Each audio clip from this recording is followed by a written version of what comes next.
আমাদের গত 22 তারিখ থেকে আমাদের এই আন্দোলন চলমান আছে। আমাদের এই আন্দোলনের আমরা জানিয়েছিলাম আমাদের কারমাইকেলের নানাবিধ সমস্যা। আমরা ইতিমধ্যে আপনারা এই সমস্যাগুলো জেনেছেন। আমাদের প্রায় 37টা দাবি আছে, সেই 37টা দাবি আমরা প্রচার করে দিয়েছি। সেগুলো আমরা বলেছি যে আমাদের এই সমস্যাগুলো আমাদের জাতীয় বিশ্ববিদ্যালয়ের ভিসি এবং শিক্ষা উপদেষ্টাকে তারা সমাধান করা সম্ভব। তাই আমরা সর্বশেষ বলেছি যতক্ষণ পর্যন্ত না তারা আমাদের এই কলেজে আসছে এবং এই সমস্যাগুলোর সমাধান করে যাচ্ছেন ততক্ষণ পর্যন্ত আমাদের এই আন্দোলন চলমান থাকবে। আমাদের কলেজ প্রশাসনের কাছে 25 দফা দাবি ছিল এবং জাতীয়ভাবে জাতীয় বিশ্ববিদ্যালয়ের ভিসি এবং শিক্ষা উপদেষ্টার কাছে আমাদের 12 দফার দাবি ছিল।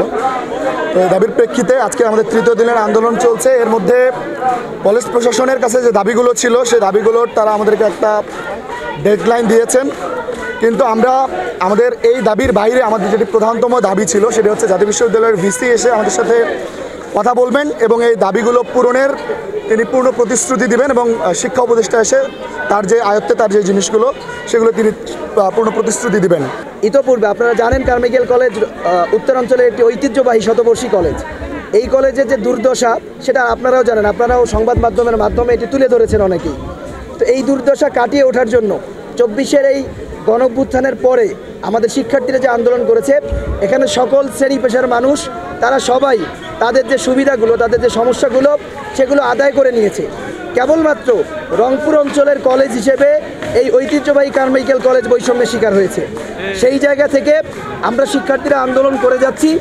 আমরা বলেছি যেহেতু অবকাঠামোগত নির্মাণ, অডিটোরিয়াম সহ আমাদের আবাসন সংকট, এ সকল কিছু কারমাইকেল কলেজ প্রশাসন মানে আমাদের প্রিন্সিপাল স্যার বা অত্র কলেজের শিক্ষক আছেন তাদের হাতে নেই। এটি হচ্ছে শিক্ষা মন্ত্রণালয়, শিক্ষা প্রকৌশল অধিদপ্তর এবং তাদের কাছে।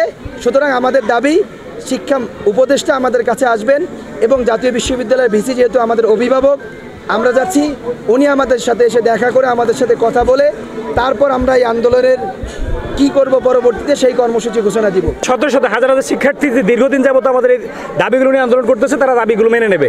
দুইটাই গুরুত্বপূর্ণ, দুইটা মেনে নেবে বলে আমরা মনে করি। না মেনে নিলে কারমাইকেল কলেজ এবং রংপুর বিদ্রোহের নগরী তারা আন্দোলন করে দেখিয়ে দেবে কিভাবে দাবি আদায় করতে হয়।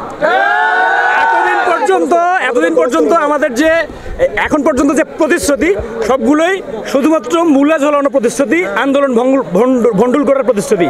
এই প্রতিশ্রুতি কারমাইকেল কলেজের শিক্ষার্থীরা মেনে নেবে না, মেনে নেয় নাই যতক্ষণ পর্যন্ত না তারা এই কারমাইকেল কলেজ প্রাঙ্গণে আসছে। আমি বলি তোমরা যে মূল কাজটাতে নেমেছো তোমরা সেই কাজটা করো, আমরা সবাই মিলে করি। আমাদের কোথায় কোন সমস্যা আছে আমরা সেটা সবাই মিলে আলোচনার মাধ্যমে আমরা সেটা সমাধান করতে পারবো। এখন যদি আমরা একটার পর একটা নতুন ইস্যু তৈরি করি তাহলে আমাদের মূল জায়গায় আমরা কার্যকর কোনো ব্যবস্থা নিতে পারবো না বলে আমি মনে করি।